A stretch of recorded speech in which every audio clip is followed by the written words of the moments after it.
Welcome back, guys. It's Dead King with another Diablo vid, and today I want to show you another variant of the Whirlwind Barbarian build that we were playing. I think this one is a bit stronger. We are playing it with another charm set, the Crucible charm set. I think it's better for the setup that we are using rather than the Session's Fury that it was making us fucking big. But this one works better because right now we changed the amulet. We use the Melted Heart of Selig and the Session's Fury. As you can see, it was giving us like 30% more maximum life, and it doesn't pair well with the amulet. So right now we are using the Crucible set, which is actually very good. It pairs perfectly with the setup that we are using. I will show you my gear, I will show you my Paragon board, everything you need to know to run this setup. Is a very strong setup. It will carry you to all the fucking content on Torment 12. It will help you push also the PIT. As you saw in the intro of the vid, we finished PIT 125. Right now I'm trying to make PIT 130. I think I can make it if I improve just a bit the glyphs. As you saw, my glyphs were a bit low in the intro, but I tried to push it 5 by 5 by 5, and I still managed to do it PIT 125 with this fucking build. So without adding anything else, let's start with this powerful, strong Whirlwind build that we are playing as a Barbarian. For the helmet, we need to use this Tusk Helm of Yoritz the Mighty. It's a great mighty Yoritz. This helmet has a very nice power. When you gain Berserking while already Berserk, you become more enraged, granting 65% increased damage, 6 fury per second and 10% cooldown reduction. Stats that we need, both of this fury and cooldown, and on top of that the 65% increased damage is great. Don't make the same mistake like I did. I need to find another helmet, unfortunately, but this doesn't hold me back. I tampered it with maximum life because of the old setup that I was building. I was stacking life and armor. For this setup you need to have 0 maximum life on your gear and in the Paragon board. It's very important. As you can see, I will show you, my life is very low. You need to have as much low life as possible so the Heart of Selig work, the Melted Heart of Selig, the amulet, will work. As you can see, I have maximum life 1600. This might scare you, but we use resource, we use fury as our main health, and you will see why. Because this Melted Heart of Selig gives us this amazing power. Damage is dealt to your primary resource before life, and damage taken this way is drastically reduced. And our primary resource is double, but maximum life is reduced by 75%. So we need to have as low life as possible so this would work, so we can feel tanky. We are almost immortal using this Heart of Selig. It's great to have. It's probably one of the best amulet in the game for the Barbarian, probably the best amulet in the game for a lot of classes. So you really need this. You will also need to transfigure your amulet to receive this anger management. While above 50 primary resource, we deal 30% increased damage and we gain berserking, but we lose 3 primary resource generation. This is a must to have on your transfiguration with the Kalian Prism. It's the best thing in slot so you can have. I will move on the next mythic. The next mythic that we are using, it's Gore Devastating Grips. You can use these gloves also as a normal unique gloves. We only care about its power, that Whirlwind deals 117% increased damage and pulls enemy to you every 2 seconds. This is what we want on the build. More damage on the Whirlwind, more Dust Devil damage, and it's great to have. You want to have it with these particularly affixes.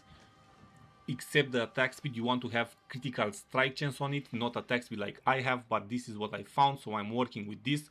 But mainly you want critical strike chance, you want strength, you want critical strike damage as a greater affix if possible, and you want plus stat to Whirlwind. And now I will move to the normal uniques that we are using. The first one is the T12's Will. These ancestral unique pants are very good because we deal 20% increased damage and we gain 50 primary resource generation while we are unstoppable, and for 5 seconds after. If you don't know, this Iron Skin skill will give us unstoppable, will grant us unstoppable, and it helps us with the T-Bolt's Will. It has great synergy because when we are unstoppable and 5 seconds after, we deal that increased damage. For the next unique, we use Ramaladni's Magnum Opus. This sword, you want it preferably as a mythic because you will have more increased damage per points of fury that we have right now. Right now we have skills deals 0.49% increased damage per point of fury that we have, but 10 fury drains per second. If you get it as a mythic, those skills will deal 1% increased damage per point of fury, and it's huge boost to your damage. It's actually something I'm chasing a lot, but I'm still not that lucky to get it. It will make the build even stronger with mythic Ramaladni's Magnum Opus. For the other legendary gear, I will show you what aspect you need to have. You want to have on your chest, you want to have Heavenly Strength aspect, because while wielding a two-handed weapon, and we are wielding a two-handed weapon when we are spinning with that whirlwind, we gain 40% damage reduction. This is great defensive for us. This will help us sustain more, and you want it with these specific affixes. You want it with max resource, you want it with fury generation, with some armor and with some strength. You want to temper it with armor, of course, not life. Don't make this mistake, don't temper it with life. This is very important. We use it with Seer and Guard runes, so we get even more critical strike chance for 5 seconds, up to 10%. It's very good to use. On the helmet, I forgot to show you what runes I'm using. I'm using Bak and Yom because we invoke that Druid's Petrify skill, stunning enemies and increasing our critical strike damage against them, petrifying them, stunning them. It's very defensive for us. It helps us not getting that much damage. This is very good for pushing the pit. You really don't need it anywhere else, but for the pit is a must to have to stun the enemies so they can't hit you non-stop and receive a lot of damage from them. And we also get increased critical strike damage, so it means more damage. For the boots, we use the Battle Mat aspect because we deal 20% increased damage while berserking. It also says that after swapping weapon 5 times, we gain berserking for 4 seconds. We don't care about this because we don't swap weapons. We don't care about this, but we still inherit this 20% increased damage while berserking, so it's very nice damage boost. For our two-handed mace, we want the aspect of channeling because it's very strong for us. While channeling a skill, all damage is increased by 134%. If you have it at 140, it's even better. But this will grant a lot of more damage on the whirlwind, so it's great for us to have. You want it with these specific aspects like critical strike damage. You want it with weapon damage, with strength, and if possible with lucky hit to restore primary resource on the hit. It's very good to have some lucky hit with this primary resource thing on like 1 or 2 weapons, so we can sustain even more our defensive, so we can sustain even more the fury, because the more fury we have and the more fury we sustain, the more tanky we will be, the more stronger and the more sustain we will have on the resource. For the normal mace, the one-handed mace, we want to have this crushing aspect, because the crushing aspect gives us, while fortified, and we will be fortified a lot, we will deal 65% increased damage. This is again a big damage multiplier to our damage, to our whirlwind damage. You want it again with these specific affixes, with strength, with critical strike damage, with physical damage multiplier, and again with lucky hit. Up to 50% chance to restore some primary resource is crucial to us, and you want to temper it with critical strike chance. It's very important to temper it with critical strike chance. All your weapons, all your 4 weapons, you want to temper them with critical strike chance, and preferably to also masterwork them on the critical strike chance to take that greater affix from the masterworking. As you can see on the two-handed mace, I also have masterworking and temper it on critical strike chance, because we need a lot of critical strike chance. You want to have above 60% critical strike chance. You want to have as much critical strike chance as possible. Above 60% is your sweetest spot. We also get some critical strike chance for the Seer and Guard from the chest. We gain even more critical strike chance, like 34%. So we reach above 80% critical strike chance. This is what we want for the build. And for the two-handed sword, we are using the heavy hitting aspect. It's very strong aspect. Here preferably you want to have a grandfather dropped, so you can use also the grandfather with the Heart of Selling and the other mythics. If not, you want to have this aspect, because your skills that create iron shrapnel, we don't care, earthquakes, we don't care, but dust devils deal 118 increased damage. Dust devils are the tornado that are coming out from the whirlwind, so this is basically our damage, and we need to have this. This is very important. It's not that complicated, it's not very hard to get. On our rings, we want to use the Edge Masters and we want to use the Walloping. these two aspects, they are very, very strong because they boost our damage. It also helps you with the pit pushing. They are very strong, but preferably we want to have here a starless fucking skies ring that is dropped, not crafted, so we can use it also with the Heart of Selig or with maybe a grandfather or whatever fucking mythics we have on us. Honestly, it doesn't really matter what we remove here if we add a starless sky ring. Personally, I would remove the wall looping, but it's your preferable choice. I don't know, I don't care. Which one you choose, it works, but the starless sky ring is better than having one of these aspects. You want on your rings to have critical strike damage, critical strike chance, resource generation, some cooldown reduction is very crucial to our build, and you want to temper them either with critical strike damage or with more cooldown reduction if you feel the need to have more cooldown reduction. As you can see, this ring I tempered it with cooldown reduction, but again you will see here critical strike chance, you will see critical strike damage, some vulnerable damage multiplier is good. This is what you want on your gear, this is what you want to have as affixes, as tampering, as masterworking, as whatever the fuck you want. This is what you need to run this build. And to go to the charm set, I'm using this mythic fucking Horadric seal. It's not really necessary. You can use a 6-1 charm slot seal. It's okay. I'm only using this because I get some damage reduction from the while I'm berserking. It's not that big of a deal. But the most important thing is that we use Endarran Fate as a unique charm. This pairs greatly with the Heart of Selig amulet. This is what you want, is undiscussable. This is what you need for running this build, otherwise it won't fucking work. And you want to run it with the Crucible charm set, with the Berserker's Crucible charm set, because Berserking's damage bonus is increased by 50%. We also grant 20% increased cast speed, that means attack speed. We also gain damage reduction while berserking, and the most important, that 5-piece set, if you see after 5 seconds that we are berserking, we get 200% damage, we get 30% fury cost reduction. This helps us a lot with our defensive. After 10 seconds we get 10 fury per second and 10% cooldown reduction, again a boost to our defensive and some cooldown reduction of course. After 20 seconds, this is very important because every 5 seconds we trigger a random shout skill. It's very good for sustaining our damage and sustaining our shout skill to be non-stop on us. And after 1 minute, 10% increased damage against elites. This is very good against rare, against bosses, against this type of enemies. So this set is very strong for this build. It doesn't work with the Session's Fury. I've tried it. It's not good. This is your best choice to have.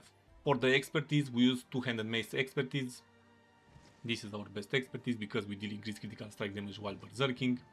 Up to 10% chance to gain 5 fury when hitting an enemy. Double this amount of fury gained while berserking. This is very important again to our defensive, to sustain our resource and basically our life. For the skills tree, guys, it's very simple. It's actually similar to the other variant of the Barbarian build that I made. It's not complicated. We want as many points in Whirlwind. We want Rallying Cry. We want Iron Skin.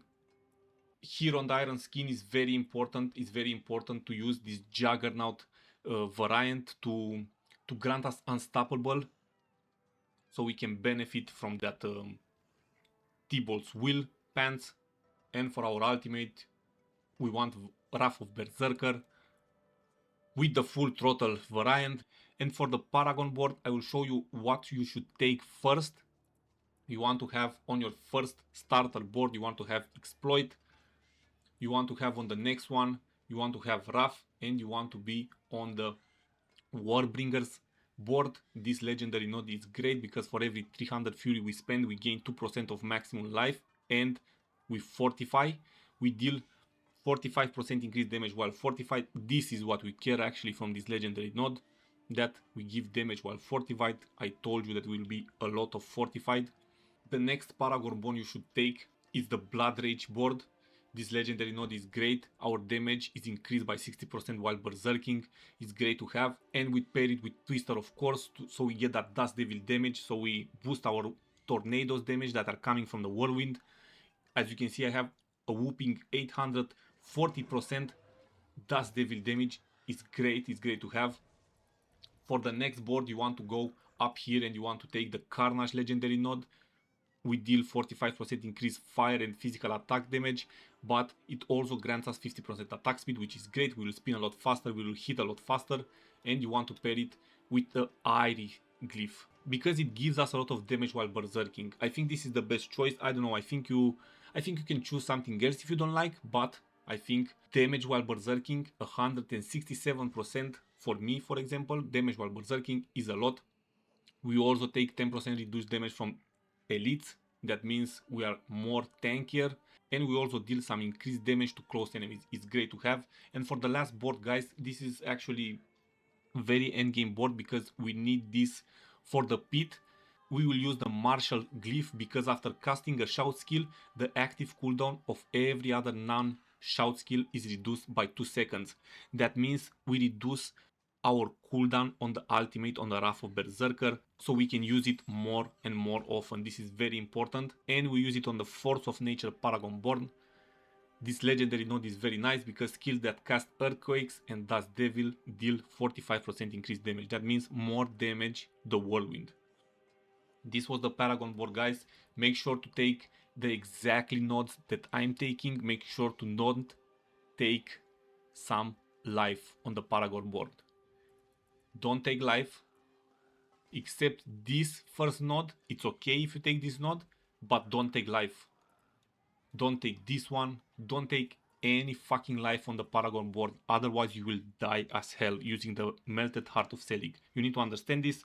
You need to have 0 life, as much possible. Actually, it sounds a bit retarded, as lower possible life on you. For the Mercenaries, we use the same Rahir and Altkin.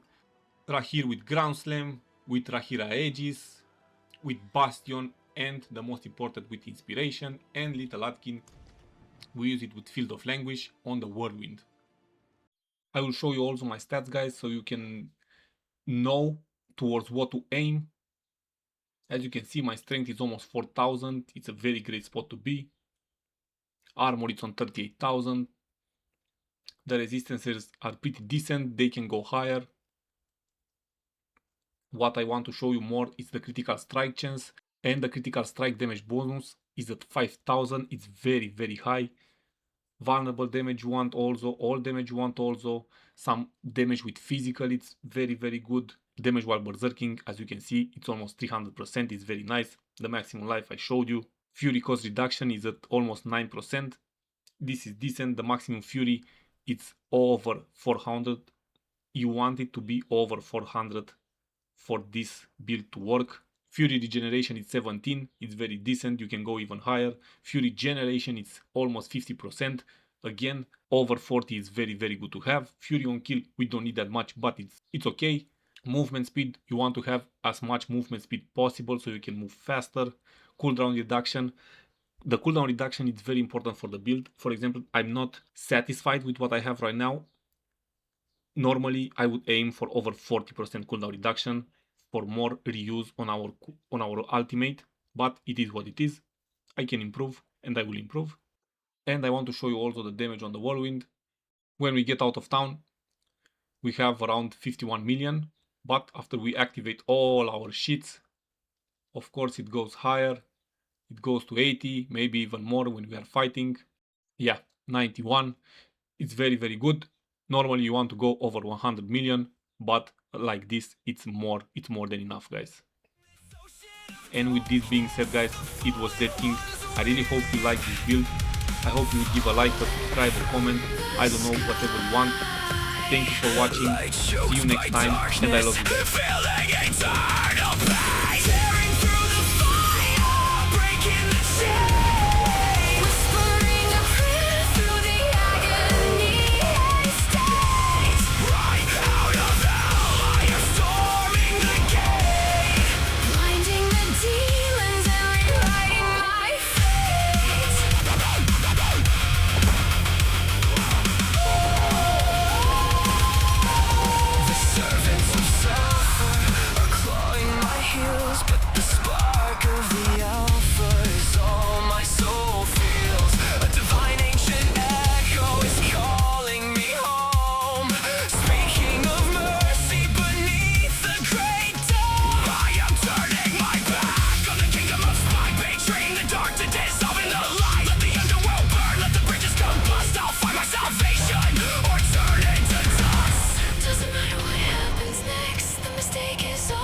in hell again. I